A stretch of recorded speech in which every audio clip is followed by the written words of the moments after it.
My name is Bob Mann. I am the owner of Bob Mann Auto and drvolks.com. I am the technical advisor for the legal team that sued Volkswagen on the 2-liter timing chain and adjuster failure for North America and Canada. So as you can see, I've got a lot of chains. I've done close to over 400 chains here at Bob Mann Auto, drvolks.com. So this video is going to kind of go over what it takes to do this job successfully and some of the tricks I've learned over the years to make this more efficient and easier for the technician, and how to be profitable at the job. These are not for the faint, light at heart. This motor is very temperamental and very complex on the timing chain array and adjusters and guides. So follow along with me as the technician, or if you're the owner of one of these and you want to see what's involved in it, you'll get an eye-opening on this. If you need that service and you're in the Boston area, feel free to call Bob Mann Auto, drvolks.com, 781-588-3968. And these jobs run around $1,800 here in the shop, and with an oil change, and we'll go through the whole process. Okay, this is Bob Mann, I'm back. And to determine if you have one of these 2 liters that's a chain drive, they usually start at 2009 up, it has this plastic cover here, and it has this cam chain magnet adjuster, and that indicates that you have a 2-liter with the timing chain problem motor or the 1.8. The only difference on the 1.8 is this cover has no little flapper on the gasket, and it usually says it down here on the tag. So there's a couple differences between the 2-liter and the 1.8, but outside they look pretty much identical. Have a plastic cover, have this controller here. Some of the later models have a plastic cam VVT adjuster. That's what this is. It's a solenoid that moves the plunger, and that's what these things look like. I'm going to go over some of the toolkit and the parts that are being swapped out in the 2-liter 1.8 timing chain. You're going to need a locking camshaft locking tool / adjuster tool kit. I get kind of the medium money one. You don't want the real cheap ones. You want at least a decent one. These are the locking tools to lock the camshafts in place on the sprockets. And the other one, these are the tool to remove the front camshaft VVT plunger. They are left-handed thread. Left-handed thread. So remember, when you got to take them off, you have to go backwards, or you'll be breaking the pins off and stuff. That device is this right here, and it has a plunger array in here. These go bad. Sometimes they blow the little ends off, causing a check engine light, and you can't figure out why these things come apart. And there's a screen in the 2 liters that they hid in the bridge to keep, it's kind of an afterthought about the debris. Those screens I take out, throw them away, don't look back. Sometimes the pieces will get stuck in this and cause a check engine light. So that's something you got to look at. Move the plunger with your finger, you push it in, and that to verify. This is a broken one, as you can see. It comes about, this caused havoc. I eventually figured that out. This tool here is for locking the harmonic balancer. So when you're removing the crankshaft bolt and reinstalling and torquing it, it's a handy tool to have. The other thing is, on the cars that the motor is front to back, not left to right, we pull the nose off, not all the way off into service mode, and then we can put this tool in and we can do everything, torque everything up. Another very important thing is the scraper. Ace Hardware, you see the one I have. I can peel off the front metal cover without damaging, so I can just reseal it, put it back together, and save. A lot of shops want to sell a whole new cover. Really not necessary unless it's rotted or rusted away. If you use this tool correctly, you can peel that off and you don't even know you bent it. If you bend a little bit on the edges, you just hit it with a hammer on a flat surface and straighten them out. A must tool to have. The other tool that is very important to have is I built this tool to take the secondary adjuster, which is the balance shaft adjuster, and release it. On the 1.8s, you have to release everything to get the oil pump chain off because they took out a link. 2 liters, you can wiggle the chain off of the sprocket, put the timing chain back in and do it. 1.8, you cannot do that. You have to release it. So you release the adjuster for the balance shaft so that the sprocket can move around. And I will show you what we do. You kind of lean it down without disengaging it, pull the chain off, put it back on, snug up the bolt, do all your chain install guides and everything back in, then release it, put the chain on, then put it back together. If you don't do that part correctly, which we'll show you later, the motor blows up. The other thing that I found, and I designed this tool here, this goes on the end of the cams, and I have 2. I designed them to hold the chain engaged into the sprocket. So when I'm doing the timing chain, because even though you have these locking devices, they just don't fit right. None of them do. I've got 3 different kits. They all seem to give me the same problem. Then I'm going up, down, to verify the chains did not move. I made these tools when I put the new chain on, which, as you can see here, has these little copper markers which are used to line up the chain. I installed my locking device. I can put the car together really fast. I don't have to worry about the top going back and forth because I've had them jump, come back, and have to refix it. So that's very important. Nobody sells them. Thinking of making them, but you can see how they're made. They're just a plate. I would recommend making this hole a little bit tighter. I had a little big, so it kind of walks around. I just suck it down onto the sprocket and finish it up, and I pull them off, and I'm ready to go. The other thing here is what the adjuster looks like. The adjuster is the new style adjuster. The other one has a ratchet type on the older ones, and what happens is they shear and they blow up the engine. Now, the difference between a 2 liter and a 1.8 is 2 big differences on the guides inside the engine. This is the top guide on a 2 liter. This pops right off. It has a little mark and little locking tab. I get this off to do the chain. These things never wear out here, but dealership want to change every guide, everything in it. It's about making money. I've tested these. I've done over 400 of them. I find some of them do break. I replace them. Now the 1.8, this is the same unit. As you can see, it's different. They designed this to kind of go over the sprocket to keep the chain engaged and keep noise down. This is very hard to get it off the head. There's this little locking device there. You have to take a couple screwdrivers and pry at the same time. You're going to end up probably breaking it. I break quite a few. I always have them on hand for the 1.8s. The 2 liter would fit in if you had to do it. And 2 liter guide. As you can see, this is on the front part. The chain goes down this way. The 1.8, big difference. A lot more material there. And it is really hard to get this thing out of the motor when you pull the chains. They have to come out to put the chains in and out. And you just about feel like it's going to break. So they added more material here, and they cupped around the bottom to keep the chain engaged so that it wouldn't jump timing. And their whole purpose here is to get it out of the warranty cycle. So once it's past the 60, 80K, whatever, 100K warranty, it's on you, and that's what they designed this stuff to fix.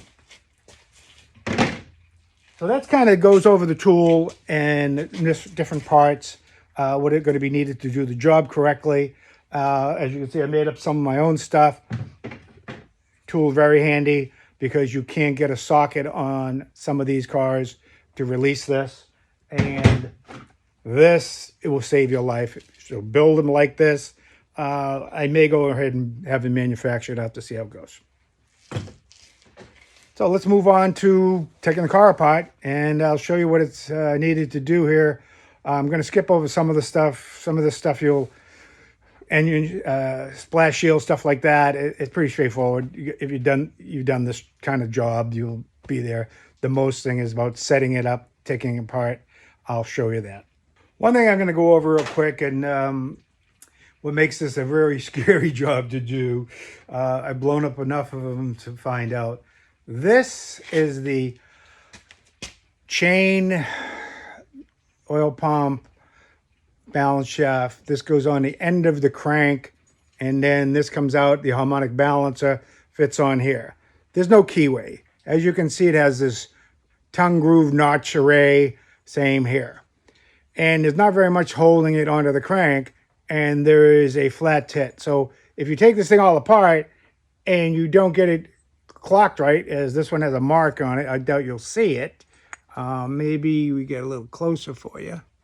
You can see how there's that compared to a new one, which has no indication. Do this wrong, it's going to blow up. So you got to be very careful when you're dealing with this, especially the 1.8, because you have to pull this apart, slide it down to get enough distance to get this oil pump chain off, put it back in, do the chain job, release it, get the oil pump back on, and tighten it up. You can't go like this with it, and if you don't line it up right, it's going to blow up. So that's something to be very careful with.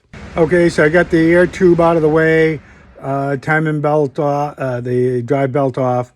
We've drained the oil at this point. So if you look at where my finger is, this is the top dead center mark, and there's a notch on the harmonic balancer.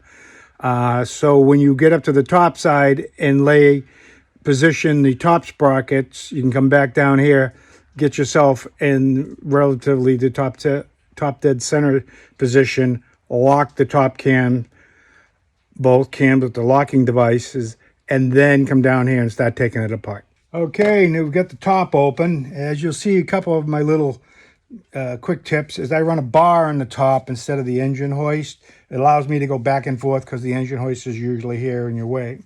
Now, the other thing is this has the updated guide in the top and the bottom, and has the updated chain and adjuster. It is out of sync. It's past the coalition number and VADCOM, and it has a rattle. So now this is a left-handed. The two little mark pins must line up into the existing, and then we have to whack it, and it is left-handed thread. So then we take it out,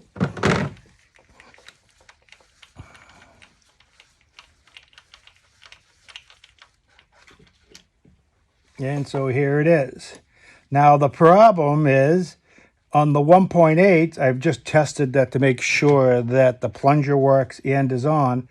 On the 1.8, the screen is embedded in here. They change the bridge and take the screen that's in the bridge. So at this point, and you can see the oil is filthy. I mean, this guy, I don't know what's going on. This is usually what kills these chains, because the oil lubricates the pin on each one, and that's where the stretch comes. So this is in good shape. The plunger is intact. We'll take that off. I'm going to take the bridge off. There's a torque here, then the bridge off, and I'll show you some more. So that's how one of the things to look at.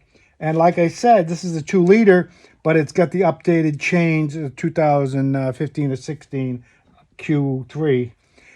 So let me get the rest of it apart, and we'll go from there.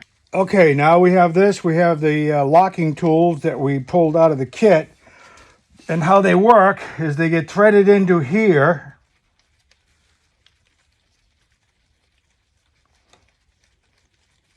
And what their job is to engage the camshafts to make sure that they lock into place. So when you go to put the existing chain on, see how they'll slide in. Okay. We're going to go to this side and get this one done. Now with the chain stretching, they really don't line up right. So there's a couple things that might have to go on here. What we do is, if we get lucky, we just engage them, which is not going to happen on the front.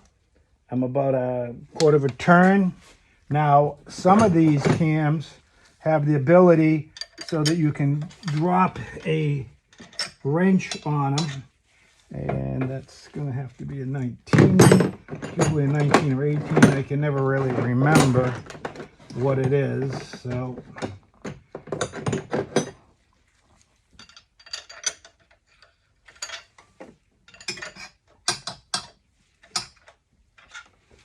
okay. So what we'll end up doing here is I'm probably going to turn the motor a little bit, but I can go ahead and undo this, get the rest of it down the bottom undone, and then I'll come back and I'll rock the cam a little to engage the locking device. Okay, this is where it gets kind of scary. We are going to blow off the nut, the bolt, crank bolt. Now you have to hold that in there. Very careful. Pull this out. Remove the sprocket. Very gently. There's that tongue groove etching thing that's just crazy.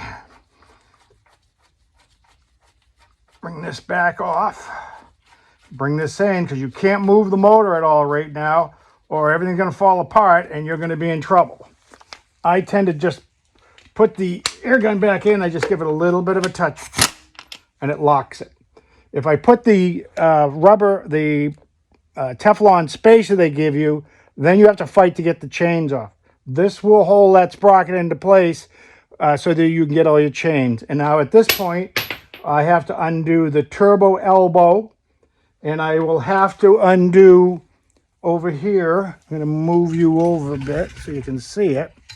We will have to undo all these torques. There's one hidden behind it. Some motors use as they later on, they remove some of this.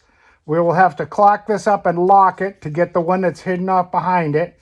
Then re-release it. As you can see, I've taken off the pulley to let it back to get this cover out of place. And we'll go from there. As you can see, this is that tool I told you, an Ace Hardware. It's a putty knife. Works fabulous is we put it between the case and we kind of go up and you work both sides of it. You have to work the bottom area to get it to release. And as you'll see here, same thing here.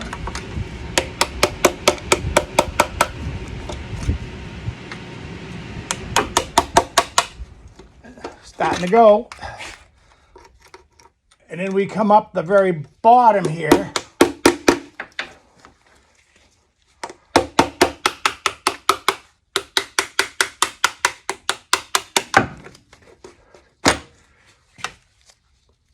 And that's how we do it. And then you can whittle that off that way. Then you can take a screwdriver and kind of work it and you won't bend all of it.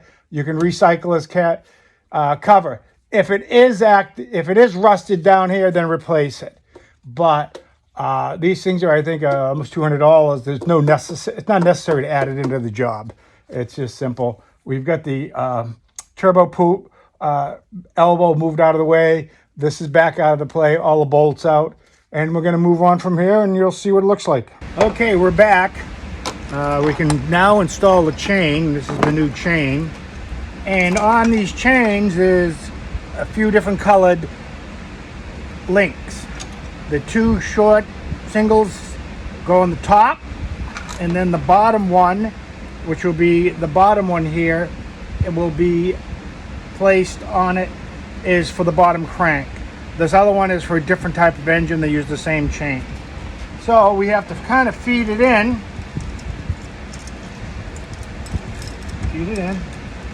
Run it down.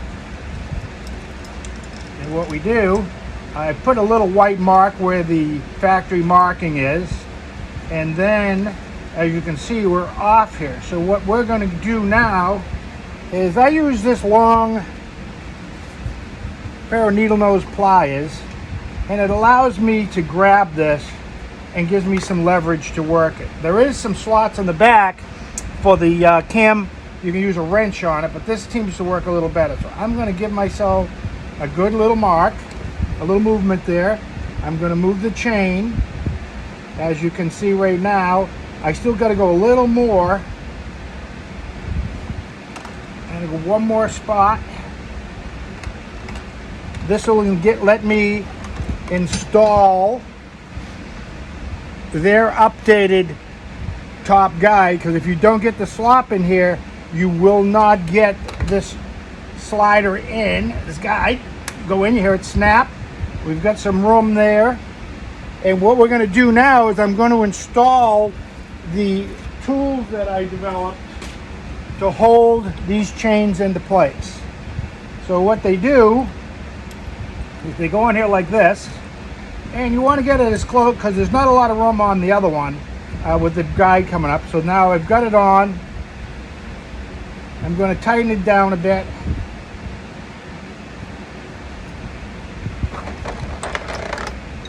Go over on this side. Like I said, I thought this hole should be a little bit tighter so you don't have as much room. But when I was making them, I was kind of in a hurry. And we're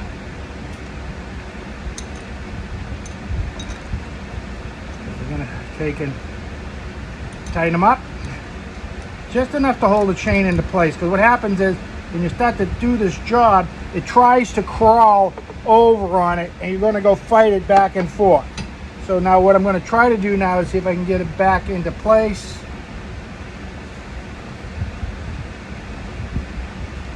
Yep, there's the movement. The chain is tight up against the adjuster. They're in place. And now we can go down below and set up everything down below. The marks are lined up. The chain, it's on its spot. You'll recheck it. And now we can go below. We leave the lock still in it till we get it all put together.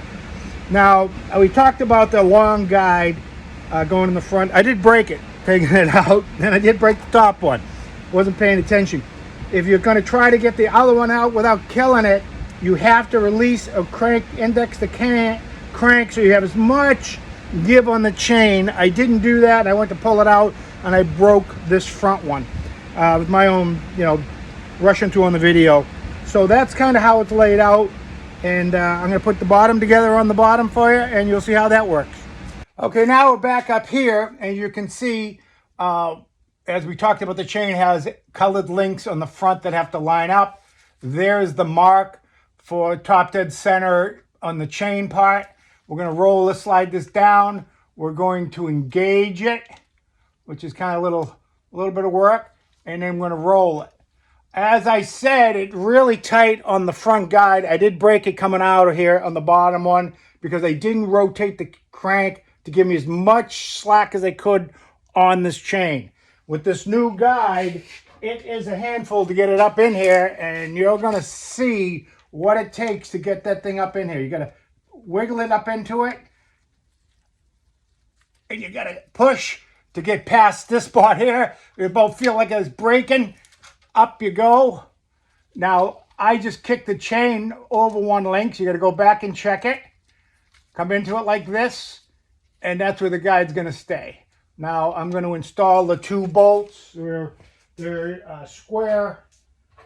No, they call them square. I don't even know the name of it. It's a pretty strange looking one. So then we have a tool. I'm going to bring this back up. We're going to wiggle itself into place. I have it still lined up here.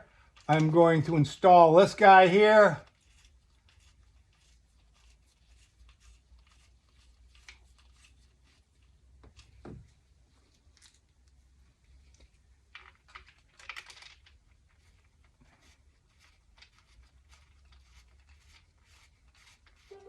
And then we're going to tighten it down, and we're going to move on.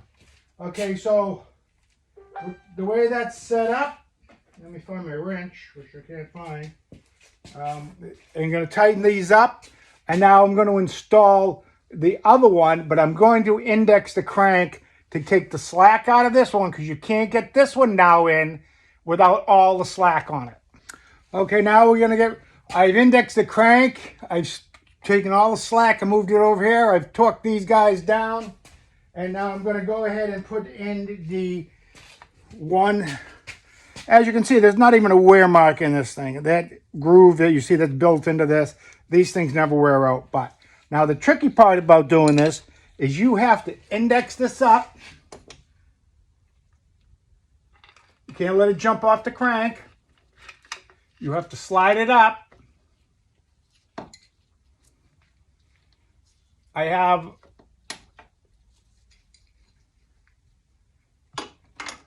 my little wrench there. I'm going to need that in a minute.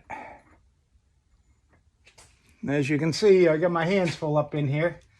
And I'm going to, up top is where the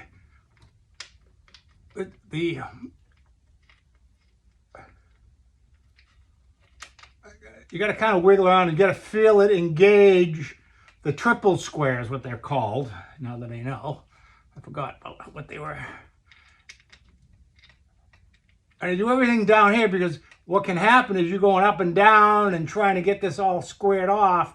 You can drop the chain around the sprocket on the bottom and it'll be off a tooth. And before you go any further, you're going to check all of it on the top and the bottom before you button this thing all up.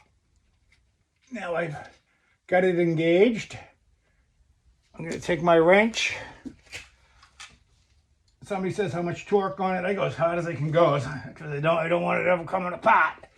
Take that off. So now both guides are into place. I am going to put in the adjuster next. That'll kind of lock everybody in. Then I'm going to go up, and as you can see right here, now the oil pump can drop back into place.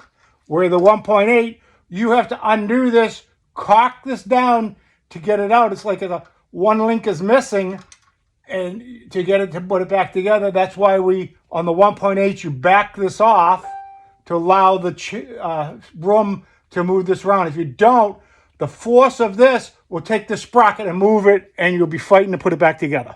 Well, now we're getting ready to put in the adjuster. We have to leave this engaged. As you see, this is the locking device, and the two black torques are what hold it into place.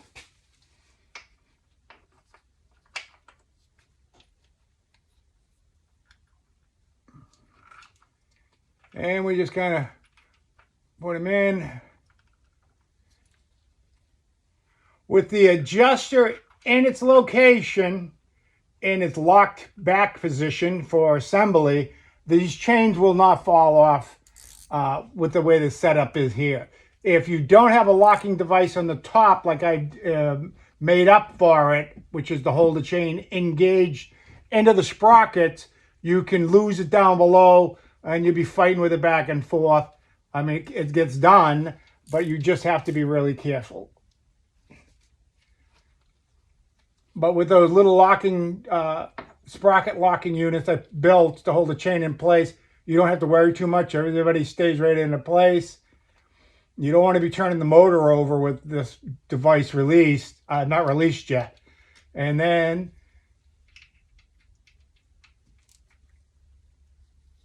there.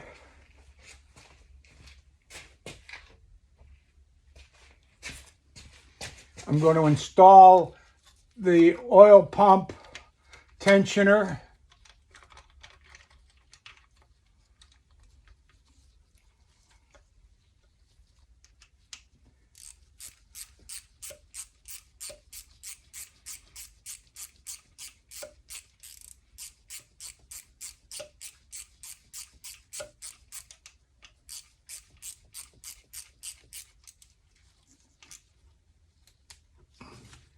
Remove the locking pin for this. We've engaged. We're all good. We're going to go back up top. We're going to see what it looks like. Make sure everybody's laid out correctly.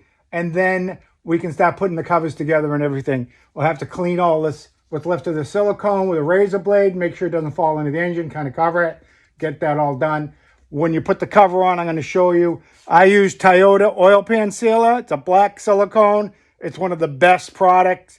And you put a huge bead along here and up, so because this is covered with oil to about here, and this is the place it wants to seep out on you.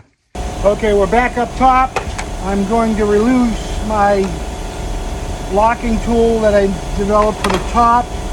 My mark is still lined up with the white for that.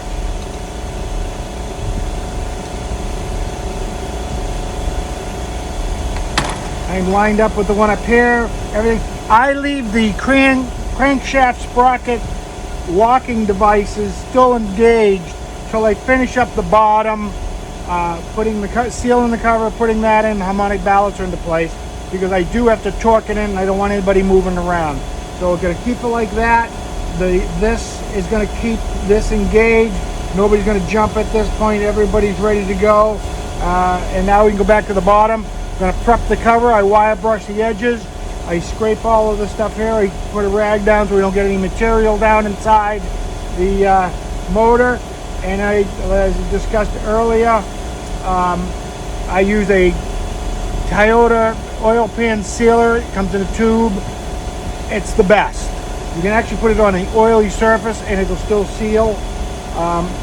And just to clarify, this updated slider guide and the other one, they're in the 2 liters. I always earned the impression that they were only in the 1.8, but for Audi, as they come up in the year in the 2 liter, they're starting to add these pieces to it, trying to correct some of the problems. Like I said, you can get this off. I would recommend you buying them in the beginning till you get really good. And I just broke one doing this video. Go ahead and break that one. Remember to index the cam to give you as much room on the chain on the front so you can slide this one out and go forward. I've already cleaned all the surfaces, put new crank seal in the front, cleaned up. I have a really big bead of the Toyota pan sealer here because you got to realize this has always got oil in it and it's always looking for a place to seep. So I put a big bead on the bottom, silicone on the whole thing. So now this is where it gets tricky. You've got to slide it up like this. You have to go behind that adjuster. Try not to hit these things here. Kind of work your way in, kind of like this. You've got the lock device for the cam chain adjuster right there, and then you push it in.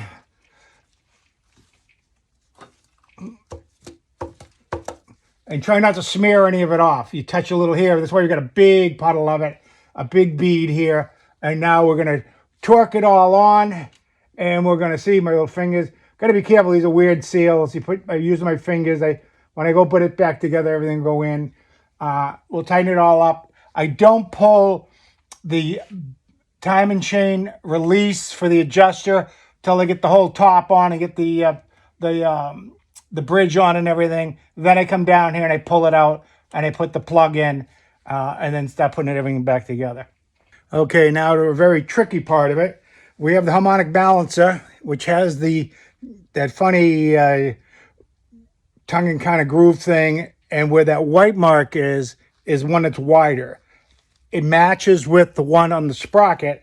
I put a little line here because what I'm going to end up doing at this point is with the air gun, take the crank bolt out. I'm going to line it up. You're going to feel it engage up and down lift. Hit it with the air gun just a little bit to get it into place. Then I'm going to use a 4-foot breaker bar with the locking device and torque them down. On the turbo elbow, there's an O-ring there. You put a little bit of silicone grease or any type of grease. Make sure that the O-ring fits back in the groove. If you don't do that and it drops, you're going to have a turbo leak and you're going to be chasing that. As you can see, I still have the time and chain adjuster locking pin in place. And that's what we're going to do. After we get this done, I'm going to go up to the top side and put it all back together.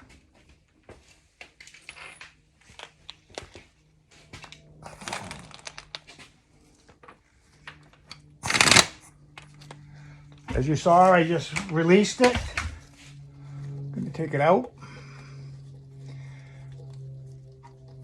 And you can probably see that there's a real big bead of silicone on the bottom of it. I tend to do this, get this part of it done because you want it to start to set up, because at some point you're going to fill this with oil and that'll be covered. You're going to see a little line that's a funny little spot there. You're going to stick it in. You're going to feel it engage up and down.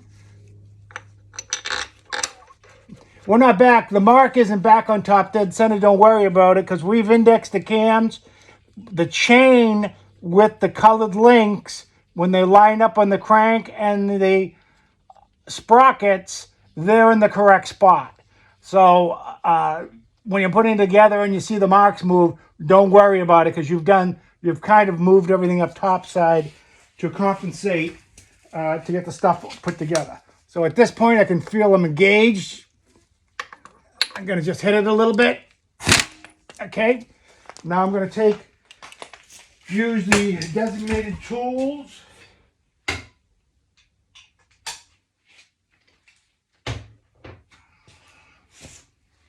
And as you'll see, this is going to engage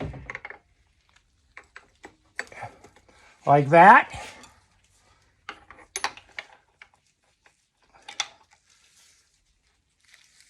And you can't let it move anywhere. And then we're gonna go into it. Oh, I feel like it's gonna break. They have torque specs for it. You can go look them up. I've only done this a million times, so I can feel it in my elbow.